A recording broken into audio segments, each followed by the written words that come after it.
And today's sponsor is Reconciled. Reconcile invoices your clients, pays your bills, and delivers clear and accurate financial reports every month automatically. Ready to streamline your financials and prepare your business for the next big step? Visit reconcile.com today.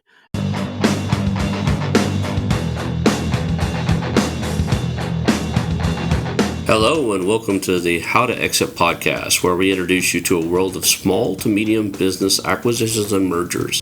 We interview business owners, industry leaders, authors, mentors, and other influencers with the sole intent to share with you what it looks like to buy or sell a business. Let's get rolling.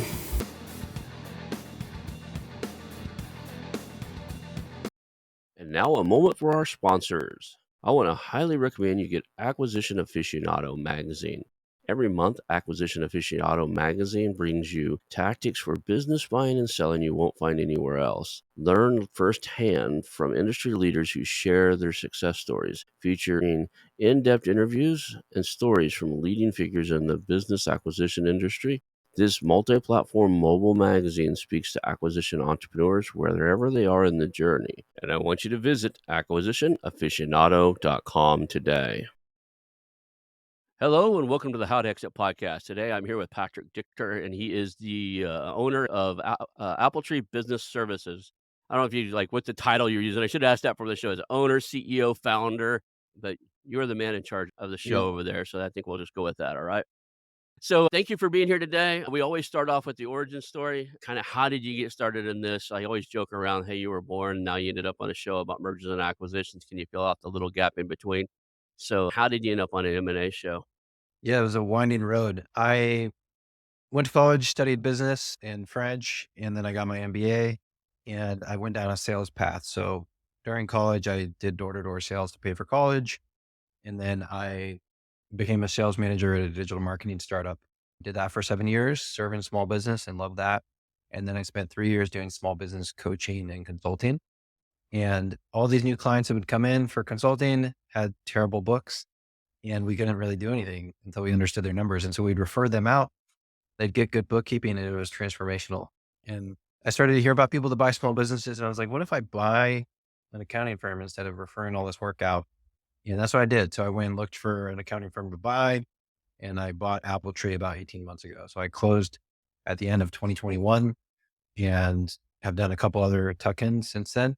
Yeah, here we are. So I'm running and growing a small business accounting firm that does quality bookkeeping and tax for small business and happen to work with a lot of people who are buying businesses as well. That's awesome. So you're not a CPA by trade, right? And now you employ probably CPAs. That's an interesting path. Now I have to ask because I have an internal bias towards sales guys. And was it vacuums or knives? I was on books. Yeah, like pre-K early learning stuff up to like SAT and ACT Yeah. prep.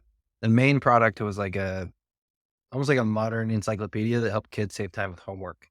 So I did that for 4 summers. In And our lifetime? I mean, if you think about it, I you're know younger than I am. People basically don't buy books anymore. I say that I got books stacked all around me, but I'm old. That said, a lot of these days, you go to the door knocking on now and tell them you're going to sell them an encyclopedia. And like, well, they'll just wave their phone at you, wouldn't they? they still do it. There's still kids in the program. There's an internet component to it, but yeah, it's Uh, wild. But some of the best business, the reason I had a bias towards it, some of the best business people I have ever met, and honestly, a couple of times, some of the crookedest, but are all to cut their teeth in either Cutco or what's the Rainbow Vac or something like that, the really yeah, expensive vacuum.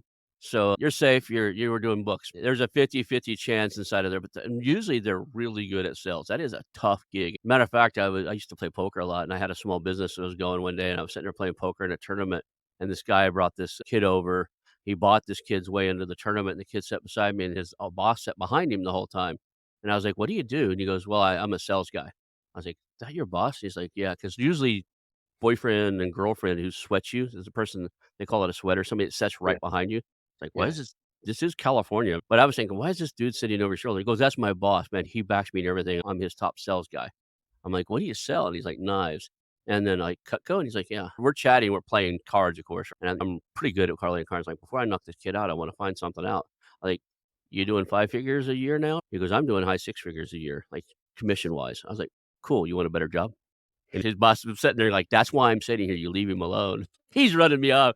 I That's was like funny. I said, "I have 2 opportunities for there's one a little startup I'm working on, and the company I work for does software sales, and it'll put you in a shirt and a tie, but if you can sell knives, you can sell software." Like, that's some of the best salespeople I've ever seen in my life, especially Yeah. people that make it in that realm.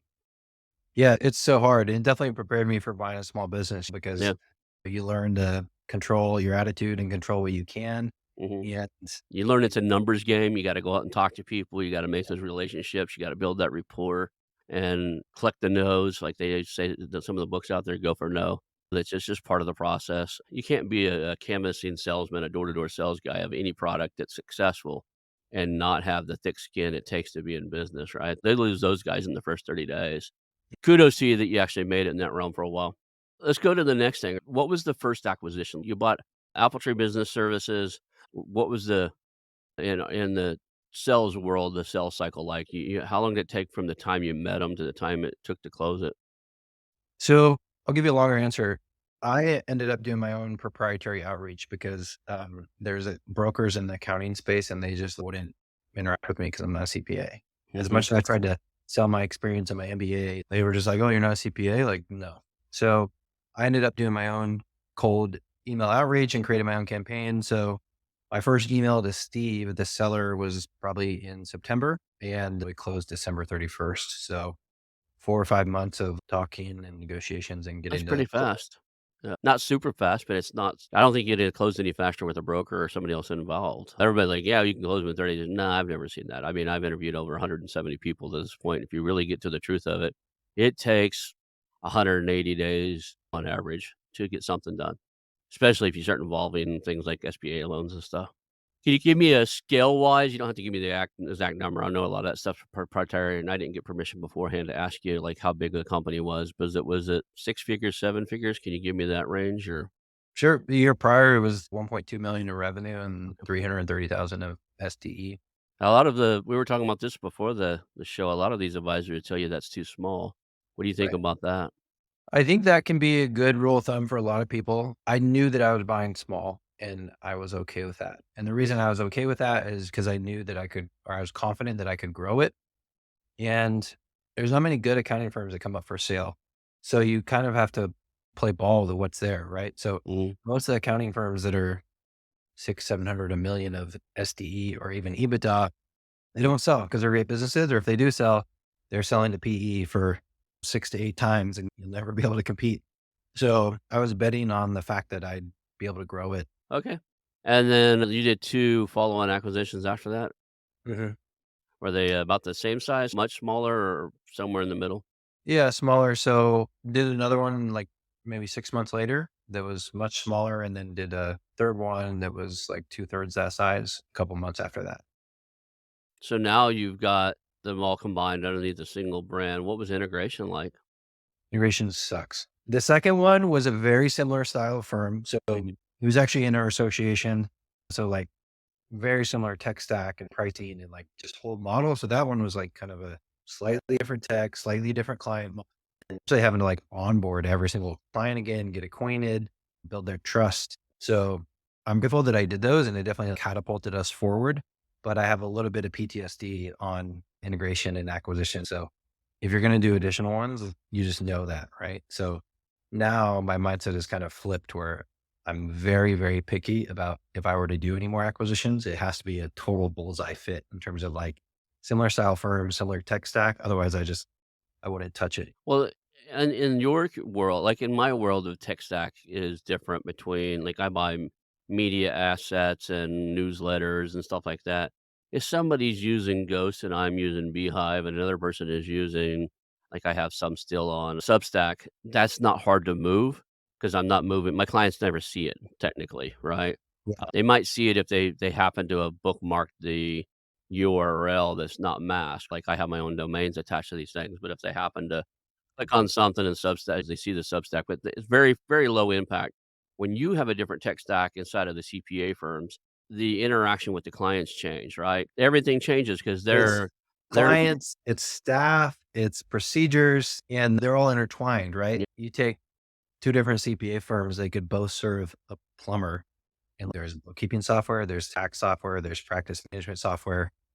You have all the integrations between payroll software and your bookkeeping software. Mhm. If most of that tech doesn't align, you just know you're in for like a brutal integration to try to, What is you know, the current tech stack you use? I mean, I'm old school, right? So I know there's QuickBooks and there's another one, but there's gotta be, like, all yeah. these other I remember Peachtree. Is that old enough? Is that They're an still old around.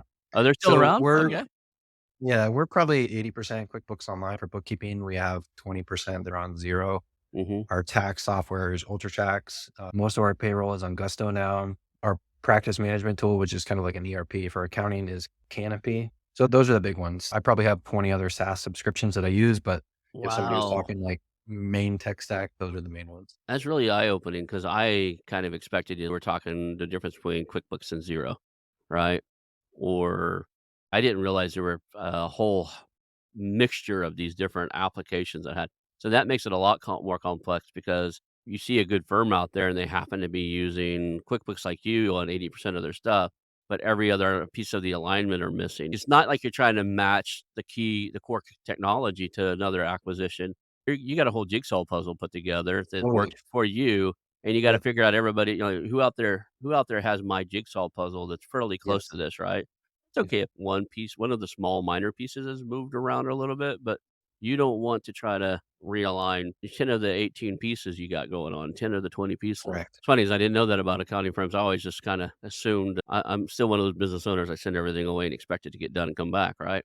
The other thing too is accountants don't like change, right? So if you're going to go through an integration, you're really bugging them. So yeah, I do this accountants always have "I'm doing it this way because it's the right and legal way."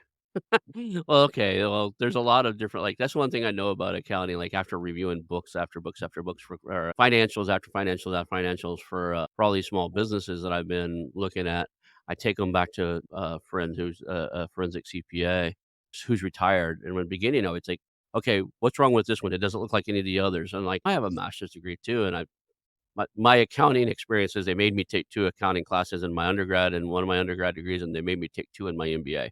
That's the extent of my accounting. So I would look at these and Mhm. go, "Why are these so different? Which one of 'em is doing it wrong?" She's like, "Yeah, they're both okay. There's nothing wrong with either one." I'm like, They don't line up." Yeah, they're just 2 different industries. They do things slightly different. This one's doing accrual. This one's like, okay, I know I need an accountant involved in everything I do just because and I'm still learning that space, and I've been I need to spend more time learning it, so I just get so acclimated to things when I see something awkward, I know whether it's right or wrong, but I think that this is one of those spaces where there's, one set of laws, but a dozen different ways anything can be done. Yeah, that was one of the biggest surprises. I thought tax was more black and white, and it's very gray. You can ask 5 different tax pros one question, and they'll give you 5 different answers. So, Like, I had a tax attorney on here a few weeks ago, and he's like, I said something on the show, and he's like, "Yeah." I said, "Well, my guy said you can't do that." He goes, "He can't do that, but I can do it all day long." He just doesn't know what when he even came out, and I know another tax guy that does this. It's like when you do certain things, you just put the code, on the return. I guess there's, what area the tax law applies. you said the tax code? Yeah, you just basically he's like, you just put that at the end of it. So if somebody looks at it, this looks you get an audit or something looks awkward, they just look at it and look it up and go, "Okay, that's what they did that." Oh, So it's, like, all right. There's a real estate he's gone now. The guy that was a real estate tax guy that did all of our stuff, and he did that with everything he did that was a little bit, you know, "Can you do that or can you not do that?" He'd put the tax code basically at the mhm. end of it on your returns, and, so nobody I knew that had him doing it had ever been audited, knock on woods. Yeah, it's one of those it's kinda like walking into I don't think anybody knows this for reference, but, not everybody will. Like, it's like walking into a Baskin Robbins. Yeah, they sell ice cream, but there's 31 flavors. Like, 31 you can flavors. you can go in there and, like yeah, I think accounting is always gonna be that way. There's 31 flavors that do it, and there's 150 ways to do it, and 31 of them will not land you in jail. So, cool. So, now you've got these accounting firms. Are you still doing the other businesses and stuff, and you're feeding them leads into the accounting firms, or are you focused 100% on this now? No, totally focused on accounting. We're really focused on a certain type of small business client and a certain type of engagement. I did add consulting services, so that didn't exist in the firm before, and there's a couple of us that do that. And that's more forward-looking growth, strategic planning, forecasting, pricing analysis, those types of things, Yeah. but it's not the main focus of our business. Okay. And then what is that typical if somebody was listening and they're interested, what would be the typical client that you serve? Yeah, our Would you bread and butter is service-based businesses, right? So kind of the home services guys like plumbing, tree services, flooring, mm, and then professional services, okay. attorneys, web design, consultants, architects, folks like that. So we bring clients on a very specific engagement. So we do a subscription that includes their bookkeeping, their business taxes, and their personal taxes. It's typically between 700 to 2 grand per month. We don't split up services. So if somebody says, "Can you just do my taxes?" or "Can you just do bookkeeping?" We don't, because we think it's going to create a better client experience for them. And then the tax planning and tax experience goes a lot better when you have the bookkeeping with the same team. A lot less stressful for you too, because I know our accountants would always get upset because basically we just send them a bunch of Excel files and quick dumps and boxes of receipts and like, here, figure it out. But you don't get that I would today. not fly with us, Ron. We'd kick you to the curb. It's been a while since I've done that, but I'm saying that's the way I started out in small business. I grew up a painter's son, right? Like, we painted houses for a living, and our record keeping or bookkeeping was once a year, we had to scrounge up everything and take it over to this guy's Oh, personal property and my dad would put all those receipts in a brown paper grocery bag, and then he had one of those green accounting notebooks. He would have a list of all the jobs we did in there, how much we got paid, who worked for us, and how much they got paid. And it wasn't accounting, it was just basically a logbook, and he would hand the logbook and all the receipts to the accountant, and we would do this probably around March or so, we'd give it to him.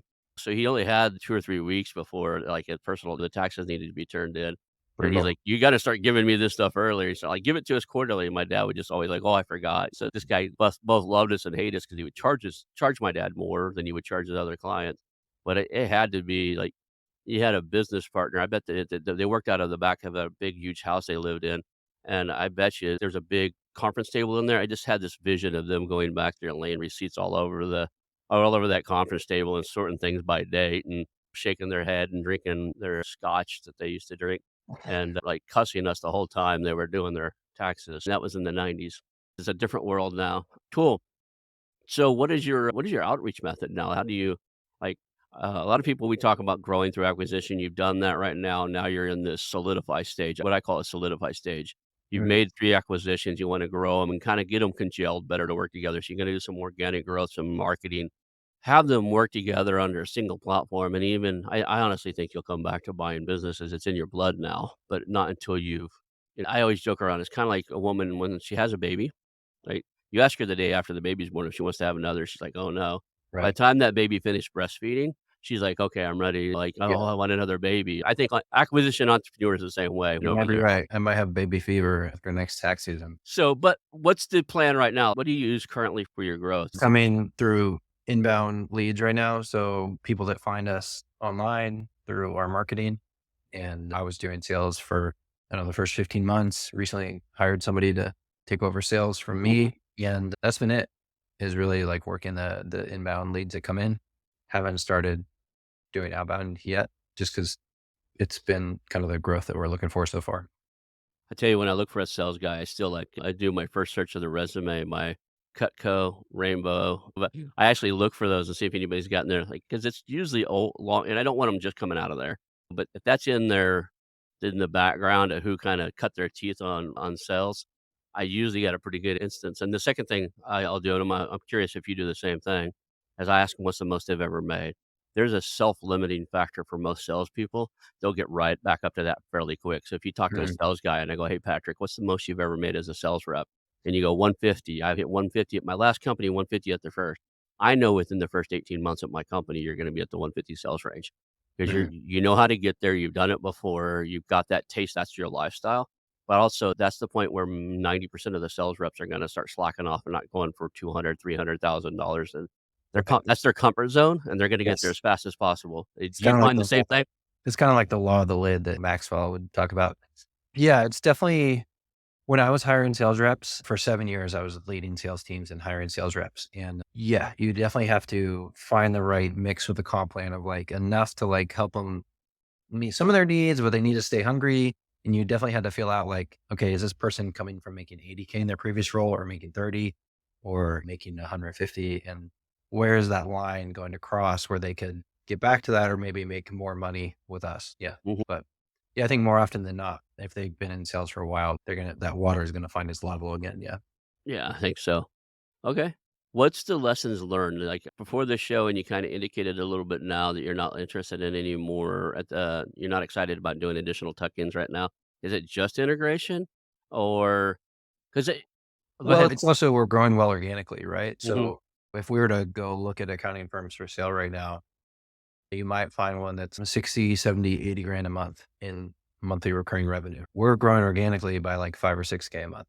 So I could wait around for 10 or 12 months And to already hit be there. that same mark and not go through all the pain, and I'd pay a lot less money. So that's kind of where it's coming from, is just like the pain of integration and also organic growth. And also I think it would totally stress out my team if I were to do another one this year. So that could change next year. We could be in a different spot, but we're definitely in a mode of like, we made a lot of hires. We're getting them settled in. We made a lot of technology changes. Yeah. So, the older accounting firms tend to be very location based, meaning like if I talk to an accounting firm in Dallas, it's over 20 years old, 90% of their customers are within 50 miles of Dallas, right?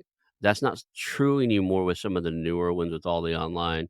Are you geographically located in a particular market with a concentration in that market, or are you pretty spread out? And today's sponsor is Reconciled. Are you an entrepreneur or business owner thinking about your exit strategy? Or maybe you've just landed a business through acquisition and the books just aren't the way you need them to be. Let me tell you about Reconciled, your dedicated partner for industry leading virtual bookkeeping and accounting services. Reconciled pairs you with skilled professionals who empower you to grow your business and prepare it for success, whether that's your exit or taking that new acquisition to top performance. Imagine having high level financial management without expanding your team. From bookkeeping to CFO services, tax advisory, and even fully outsourced accounting, Reconciled has got you covered. They help you make the best business decisions, keeping your end goal in mind. And the best part? Reconciled understands acquisitions, as they have acquired 3 accounting firms in the past 3 years, and their founder, Michael Lee, mentors others in searching for acquisition, raising capital, or trying to aggressively scale. Reconcile invoices your clients, pays your bills, and delivers clear and accurate financial reports every month automatically. Ready to streamline your financials and prepare your business for the next big step? Visit reconcile.com today and let them get your books in order. Reconciled, making bookkeeping a breeze. That's reconciled.com. Now we serve clients all over the country. When I first bought it, it was very heavy concentration in New Hampshire, where Hmm. the firm is based. But now we sell all over the country. And I think that's the way accounting is going, is people service nationwide. You also see a lot of accounting firms niching down, so Hmm. they'll say, we're the accounting firm for dentists, or like, we're the accounting firm for creators, or we specialize in real estate pros or high net worth, or we specialize in sales tax. There's a lot of them out here in California. I just moved back to California last June. There's a lot of them that are like, hey, we specialize in California because they have so many weird rules and laws, Yeah. and it's just different here. I think this is one of like I think of less than a dozen states that basically charges pro teams players. If you show up to this state, you play a game in this state. California wants their state income tax for that game you played here. They hunt them down and get it too. I So love whenever we have a prospect from California in the sales yeah, process, and like, "What's the price?" I'm like, "Well, it's double because you're in California." And they laugh, and then I'm like, "Well, here, really, our price is that." But yes, I think the tax laws out there are definitely unique, and the yeah. cost of living is high.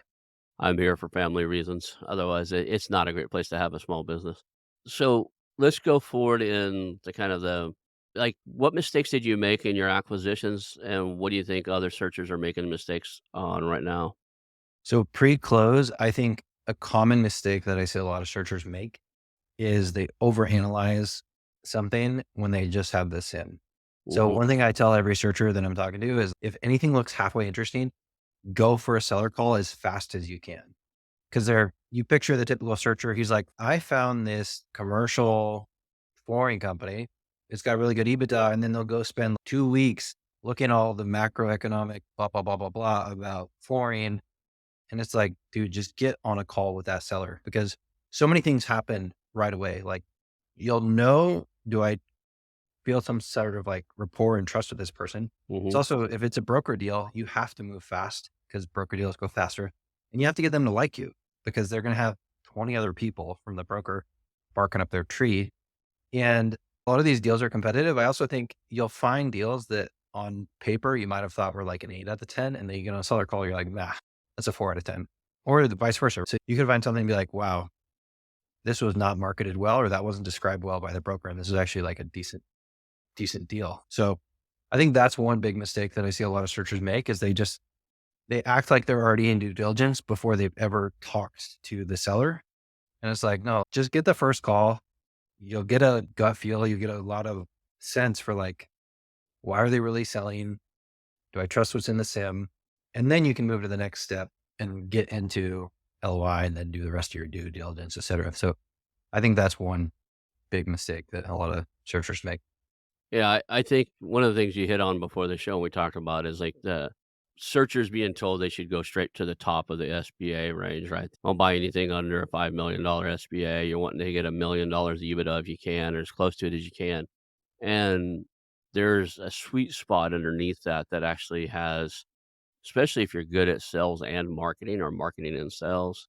And I'll define the difference between a lot of people don't understand the difference between marketing makes the phone ring, the sales closes the deal. In my world, Right. that's how I see it. Marketing causes interest and intrigue. Sales is getting the contract signed and the collects checks collect. Anyway, getting paid. But I honestly think there's a sweet spot in there where you'll meet a lot of good creators who created companies that are doing 100K, 200K, 300K, 400K SDE because they created something that had product market fit in the marketing terms. The customers like it. They grew by word of mouth and friends and family and all that, but they've never spent a single dollar or a single on marketing, and they've never had a single salesperson other than the owner. Mhm. And that's a sweet spot if you really look at some of these things, go, "Wait a second, they're sitting on something here."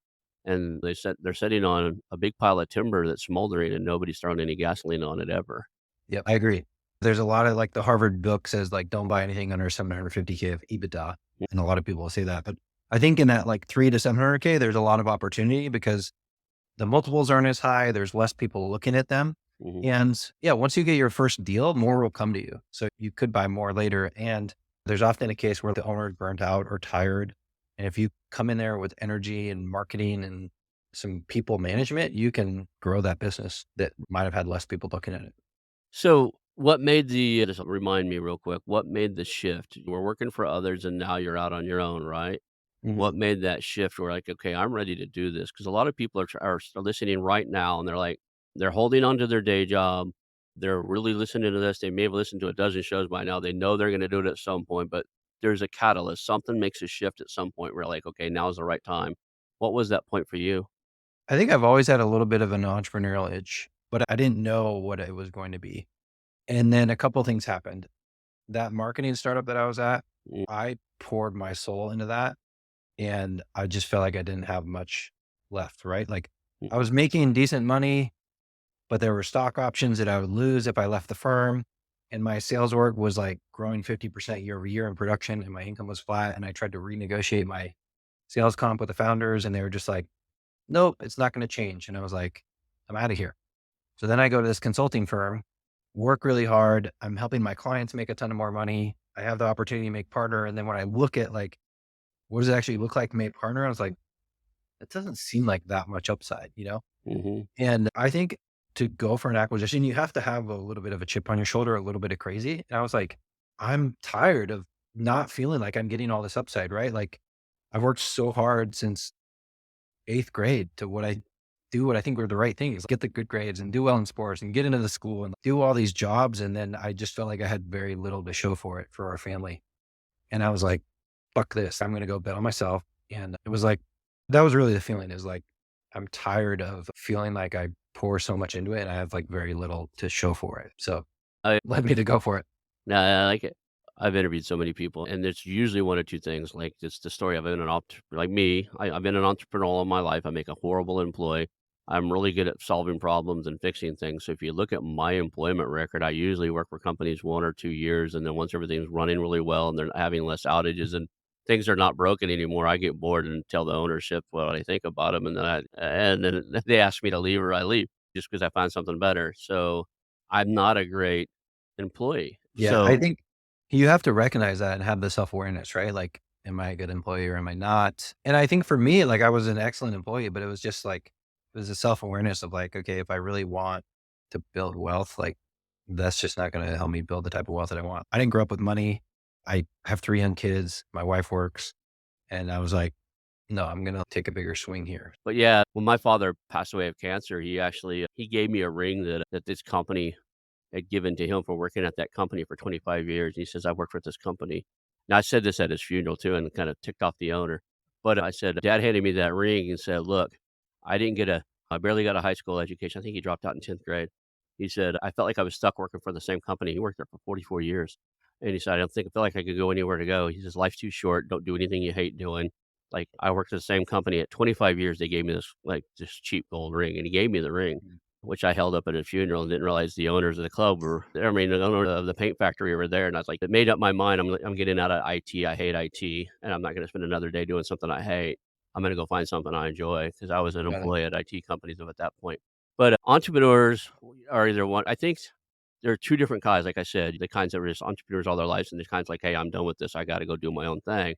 You need both because I would imagine if you took the EOS test that says visionary versus operator, you Right. probably fall on a higher operator scale than most, Yeah. and you are a key element to a lot of companies out there. I'm always looking for that. They call them integrators. I call them operators, but basically somebody who's organized, wants to systemize things, grow it a systematic way.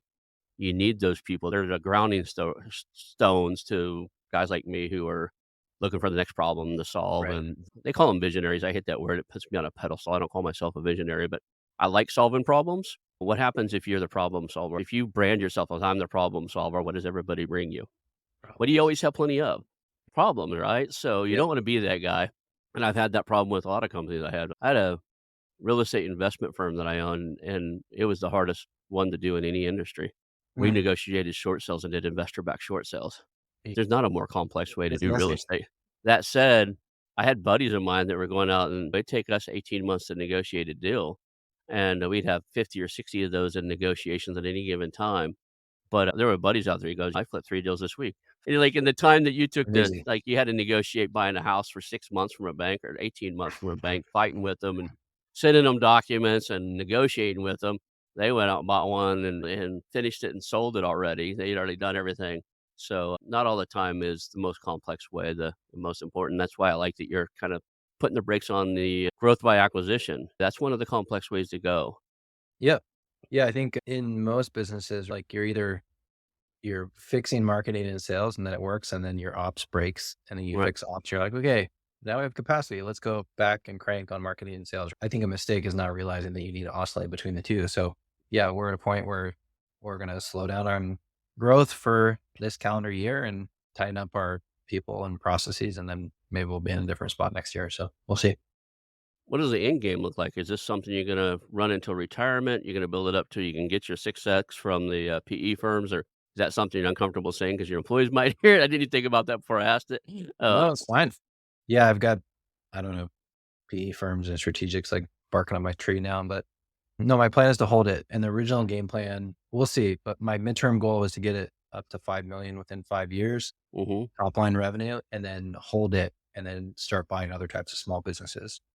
Yeah. So, Appletree, the accounting firm, would always kinda be the platform or the main HQ Mhm. to create, like, deal flow and cash flow and relationships to then maybe go buy a SaaS company here or an HVAC company there, a landscaping company there. So right now, I'm really focused on getting to that midterm Yep. goal, and then we'll see if maybe I end up pursuing other acquisitions, or maybe I just stick to holding this one company and grow it even more. It's interesting as I know I've interviewed quite a few holdcos, and I haven't run across I have the same idea you have there, is right now I'm buying media assets and websites and newsletters and stuff like that because 'cause I'm buying customer base, and the reason I'm in the B2B space is that and at some point, I'll probably get an accounting firm because I'm paying accountants, right? And Yep. I know marketing pretty well, but I'll probably get a marketing firm. It's just like I run this podcast, I'm absolutely currently seeking purchase, guest booking services. Some of them make good money. My team's really good at booking all guests. I've got more guests than I absolutely need, but right now it's a cost center for my business. I Mhm. pay VAs to reach out to people, but it could be a profit center. So the reason I would acquire but if you're holding a hold company, owning a marketing firm and an accounting firm and that type of stuff, and I got the concept years ago from a really weird source. I was in the Air Force, a buddy of mine was in the Navy, and I think he might have actually got kicked out of the Navy because they figured out what his why he was making so much money. I got out of the Air Force in 90s, yeah, 97. So it's about probably 94, 95. And he had one of the first adult websites and a Mhm. data center nearby and all Asian adult stuff. And his accounting firm figured out what he was doing and basically fired him as a client, so he bought an accounting firm. Like, "I'm your main client, and you can still have all your other clients, but I'm your main client." And then his ISP, his internet service provider, said, "Yeah, we don't want you in our data center anymore." And he's like, "We've seen them on the market. They're actually the reason they wanted him out of there is they were for sale, and they didn't want that clouded, so he Yeah. bought them." Now he owns his ISP. Basically, he built this holding infrastructure around this, and he was doing, you know I asked him one day, "Well, exactly how much money are you making?" He goes, "Well, I've got 600,000 people paying me $4.95 a month." And I was like, "Okay." Okay. I'm not interested in being in the business, but I learned from the model. I love the idea, like, okay, you're gonna use accounting all the time. Why Yeah. not be the main client of your accounting firm? You're gonna need marketing services or sales for services all the time. Why not be the sales, like the lead client for a goods outsourced sales team, Yep. right? So I think that's a brilliant approach that you're thinking is maybe later on when everything's ironclad and this thing's really where you want it, I'll buy something that really needs a solid accounting team, and, maybe you'll get a discount on it because their books aren't that good, but your guys can go in there and rip it apart and put it back together. There's all Right. kinds of businesses out there that are for sale. They're solid businesses, but they don't know how to display it correctly because their books are just a mess. Brokers try to fix it all the time. Half the time, the brokers can't even make it look right. So, what's the next I mean, I've asked you a lot of questions. What am I missing here, man? What should we talk about? Well, one of the other things that pre-show we talked about was mistakes that searchers make Mhm, related to their accounting, and we see this all the time. So I think the big mistakes that I see commonly is somebody that comes from like private equity or finance, they buy a business and they're like, "Oh, I know numbers, finance," and they try to do their own bookkeeping. It doesn't go well because like the last thing that you get to, and so you're always behind and you probably make mistakes. So that's one thing that I would say avoid. The other mistake that I see a lot is they'll use the seller's accountant, and oftentimes, like, their loyalty is to the seller, it's not to you, mhm.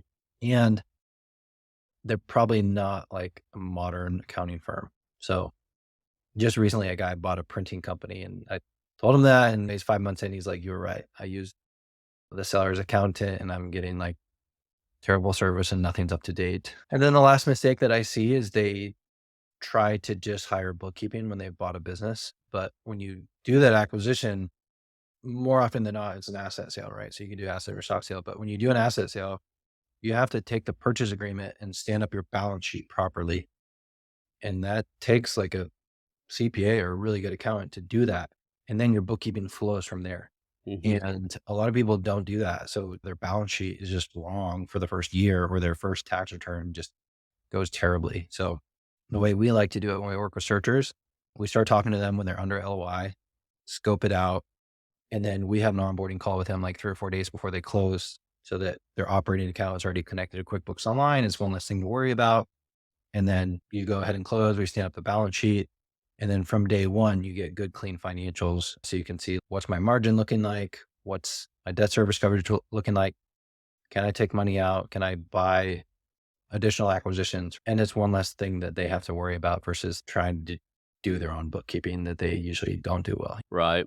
One of the things I've noticed is a lot of maybe not the searchers themselves, but a lot of the acquisition entrepreneurs. When you say search funder, usually people using that phrase typically fall in they're MBA students coming out of school. They've raised money and Right. they've got some backing and some coaching as to buying a company. If they're self funded, that's another thing. There are some acquisition entrepreneurs that are starting to put that label on themselves saying, I'm a search funder. And I think there's a distinction between the two. I really think there is. Usually, Right.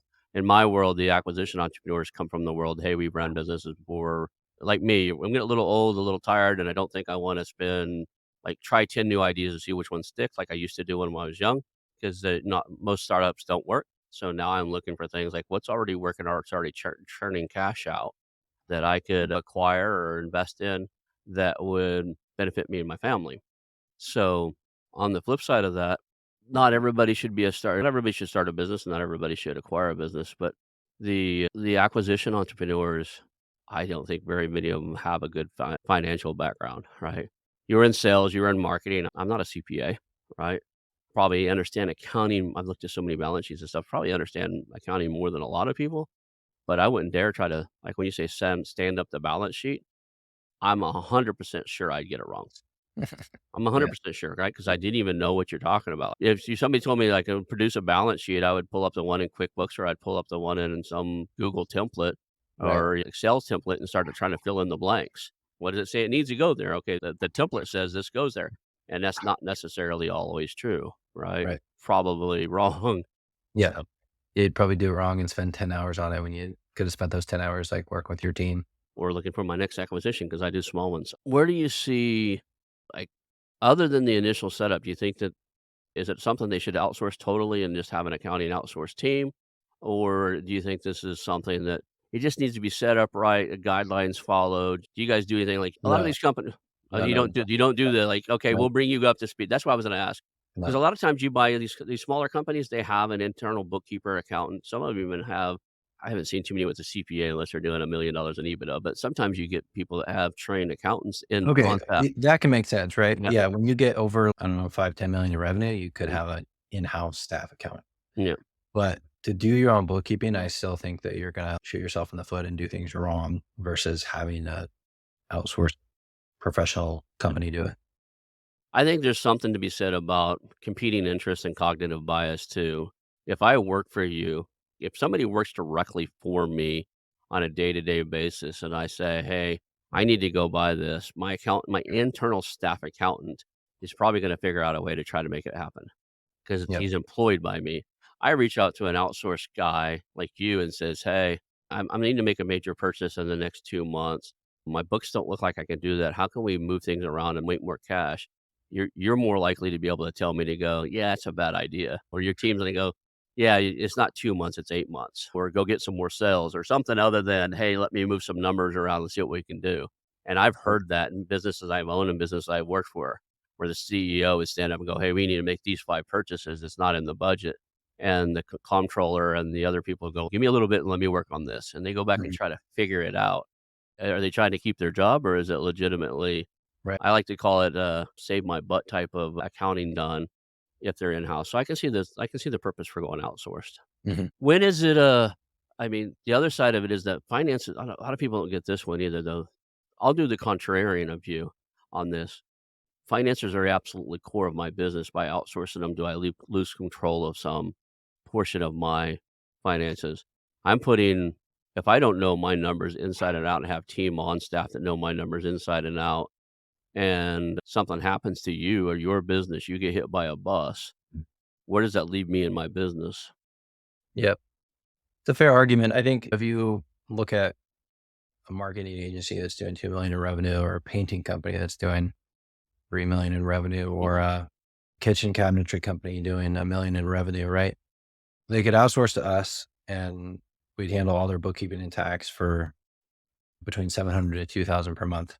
If you were to hire in-house, you're probably going to have to pay 5 or 6 grand a month to get somebody competent, right? That doesn't, you still need to be responsible and know your numbers. So what we would do is save you time and we'd review the financials with you. And we'd say, Ron, here's what your gross margin's looking like. Here's what your cash flow is looking like. We noticed there was a big jump in software. Like, what's going on there? So it's an owner still should understand their numbers, and hopefully it's an educational process where you're working alongside your accountant as you review those numbers. Or if you're a single member LLC and we said it might make sense for you to become an S corp, we'd want you to understand why. It's definitely it's in the middle, right? Like, you still need to know what's going on and be responsible, but I think it's more likely much more affordable. And Yeah. also with our team, there's redundancy. So if we have team turnover, we can fill them in quickly. Whereas, like, if you lose your staff account, you're probably down for 2 months before you replace them.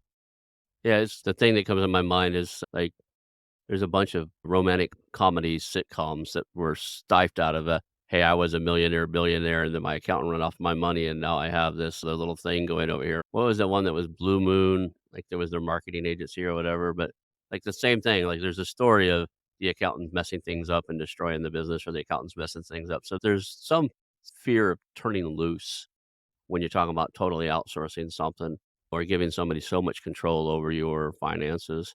So, but there's got to be a balance that like you're not Right. doing them right yourself either. Well, how do people reach out to you? What's a good way for people to reach out, get in touch with you, show you their messy books and see what you can do for them? Yeah, I'd love to connect with anyone and chat. You can go to our website, so appletreebusiness.com, or look up Appletree Business Services. You can find me on Twitter. You can find me on LinkedIn, Patrick Dichter on both of those. Always love chatting with other business owners or people searching, and happy to be a resource. Okay. Well, I appreciate having you on here today. There's anything left you want to add right before we get off here? No, I think we covered a lot. I appreciate you having me on and for all you do to educate people with your podcast. Awesome. Thank you. We'll call that a show. Hang out for just a second. I want to announce our new channel partners, the ITX Marketplace. Since 1998, ITX has created $5 billion in value by selling more than 225 IT businesses in 20 countries. ITX works exclusively with IT-enabled businesses generating between $5 million and $30 million who are ready to be sold, and M&A decision makers who are ready to buy. For over 25 years, ITX has developed industry knowledge that helps determine whether a seller is a good fit for their buyers before making the match. ITX Mergers and Acquisition Marketplace we have partnered with has a proprietary database of 50,000 plus global buyers seeking IT service firms, managed service providers, Microsoft service providers, software as a service platforms, and channel partners with Microsoft, Oracle, ServiceNow, and the Salesforce space. If you have an IT-enabled business you're ready to sell, I want you to visit the itexchangenet.com/marketplace. How to exit. That link will be in the show notes. Visit them now.